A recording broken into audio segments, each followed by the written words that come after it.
Olá, Caio. Olá, Braulio. Olá a todos do Papo de Graça. Paz e graça do nosso Senhor Salvador Jesus Cristo. Aqui quem vos fala é o William, aqui de São Luís do Maranhão.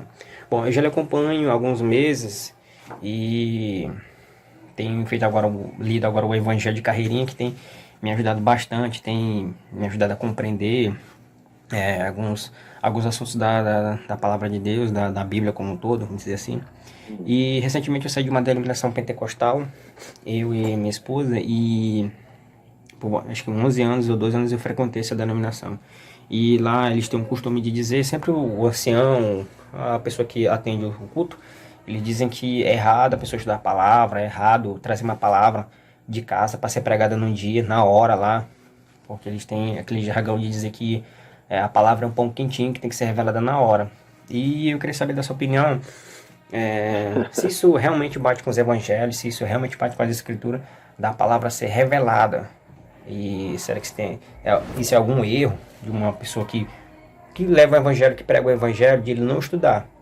Aliás, se é errado ele estudar a palavra, será que a palavra tem que ser revelada? Aí eu fico com essa dúvida. Qual que é a sua opinião, qual o seu ponto de vista sobre isso? Já lhe agradeço. William, um beijo, William. Deus te abençoe, meu filho. Sabe por que o teu pastor, ele chama de palavra a Bíblia? Isso aqui é que ele chama de palavra, que é uma coisa bem recente. Pegar todos os livros da Bíblia judaica, chamada de Antiga Aliança, e o Novo Testamento, chamado de Nova Aliança, e que foi ajuntado mais ou menos nessa forma que a gente tem aqui no Ocidente, no quarto século, quando, nos primeiros concílios, os pais da igreja, os indivíduos daquela época, os bispos daquele tempo, do início do cristianismo no quarto século, há 17 séculos atrás, nos dias do imperador Constantino, eles fizeram um reagrupamento da Bíblia. Houve muitos reagrupamentos da Bíblia. E não é sobre isso que eu estou falando. Uma hora dessa a gente pode falar outra vez, depois de já ter falado centenas de vezes, sobre os muitos cânones, os muitos reagrupamentos dos livros bíblicos que houve no curso dos séculos. Até o dia de hoje, tem denominações do cristianismo, os cópito, grego, russo, armênio, etíope, que têm alguns livros a mais ou a menos na Bíblia deles, conforme o reagrupamento que eles fizeram. Então, o teu pastor chama de palavra esse livro. Então, o que ele quer é que ninguém da igreja estude, porque o interesse deles é que vocês pensem que a palavra de Deus que está para ele presa aqui entre essas capas só chega até você e até vocês se vier através de uma revelação autorizada. E revelação autorizada você não pode ter, William. Você é só um garoto recém-casado, novinho. E não, a revelação vem através dele. Se a revelação vier através de você, ele fica relativizado, porque a grande revelação tem que ser através dele, o líder, o pastor. E aí, como ele não estuda, ele não se interessa em saber de nada.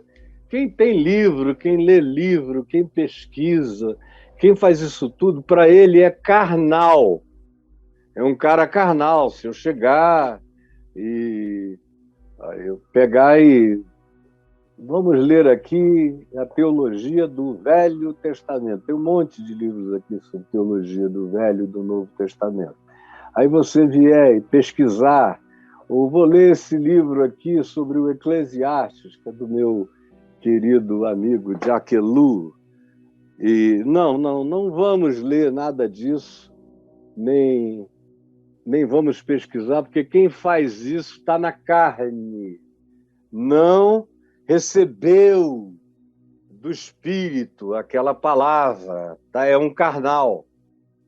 E aí é por isso que vocês ouvem tanta barbaridade, porque os caras chegam ali e, no máximo, quando ele ainda se relaciona com a Bíblia, ele fecha os olhos, bota o dedo e o que cair em cima ele lê e inventa o que vier na hora, de acordo com duas palavras que saltem naquele versículo. Ele pega aquelas palavras, amarra tudo e joga na tua cara, mesmo que seja o oposto do que está revelado na palavra de Deus. Porque a palavra de Deus, a Bíblia é inspirada por Deus, e em cada geração ela teve a sua palavra de inspiração. Tem algumas palavras que saíram da vigência, como essas leis todas de Moisés e cerimoniais. Não estou falando de leis éticas para a vida, eu estou falando daquele monte de escrito de dívida que havia contra nós e que constava de ordenanças, o qual Deus, em Cristo, rasgou e encravou na cruz, como Paulo diz em Colossenses 2. Não é disso que eu estou falando. Eu estou falando daquilo que perdeu a validade, que Cristo cumpriu, realizou, e que deu um passo eterno para além daquele tempo. Continuam na vigência todos os textos que se cumpriram, que se cumprem e que são coerentes com o ensino de Jesus. Então, essa palavra que tem em Cristo, de acordo com Hebreus, capítulo 1, do verso 1 ao verso 4, tem em Cristo a sua plenitude, a sua revelação absoluta, a sua expressão exata do caráter e do ser de Deus, que tem a sua completude feita e definida, não tem nada a tirar e nem nada a acrescentar, está consumado, planificado, realizado e absolutizado. Essa palavra é Cristo. E essa palavra já está revelada. Quando você conhece Jesus, você conheceu a revelação. Quando você vive Jesus, você está vivendo a revelação. Quando você pratica o Evangelho, você está praticando a revelação. Quando você ensina o Evangelho, você está ensinando a revelação. E isso, meu filho, não é uma coisa que chega na hora. Pão quente é o que existe dentro de mim, porque eu sou um forno vivo.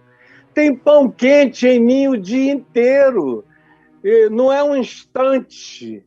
É o tempo todo, aonde quer que eu pare, tem revelação, porque a revelação já se manifestou, já se encarnou, a revelação está viva, a revelação ressuscitou de entre os mortos, a revelação é a pessoa de Cristo no Espírito Santo em mim, me iluminando a palavra e me fazendo entender, absorver, compreender e praticar a boa nova, o Evangelho, que é a revelação absoluta, plena, singular e única de Deus no que diz respeito a não nos deixar em equívoco acerca de nada que seja o caráter de Deus e a vontade de Deus para a experiência de cada um de nós na vida.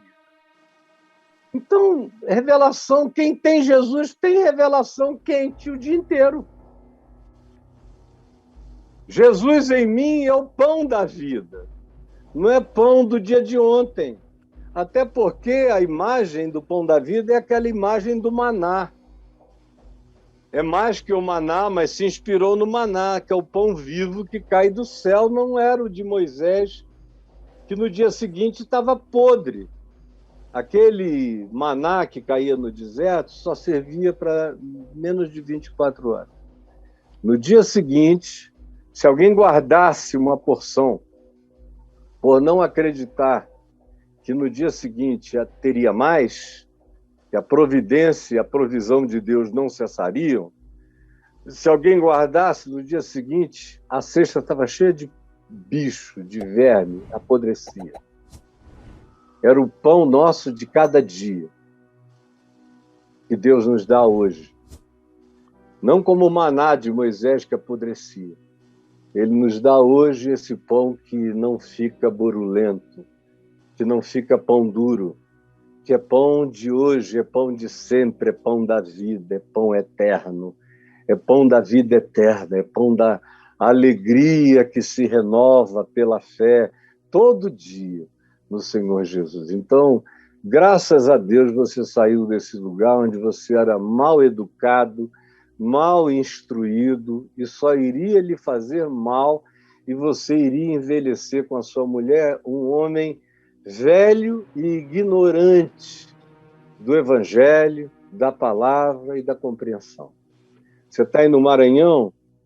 Procure o meu querido amigo pastor Tomás, a esposa dele, a doutora Nazaré. Ele é um engenheiro e pastor, mentor da Casa do Senhor, aí em São Luís. Tomás, pastor Tomás, antigamente ele era bispo, depois ele entendeu o evangelho e falou, não, aquilo ali era só vaidade do grupo onde eu estava, eu quero ser só um cuidador de gente. E ele está aí na sua cidade, um homem de Deus, meu amigo querido. Vocês de São Luís podem procurar o pastor Tomás, é como se vocês fossem encontrar comigo. Procurem-no, o nome é A Casa do Senhor. Pode escrever aí nas suas mídias e nas buscas da internet que você vai achar A Casa do Senhor, em São Luís, no Maranhão, com o pastor Tomás. Procura lá, meu filho, você vai aprender o Evangelho, conforme você é ensinado aqui todos os dias. Tá bom? Um grande beijo para você, William.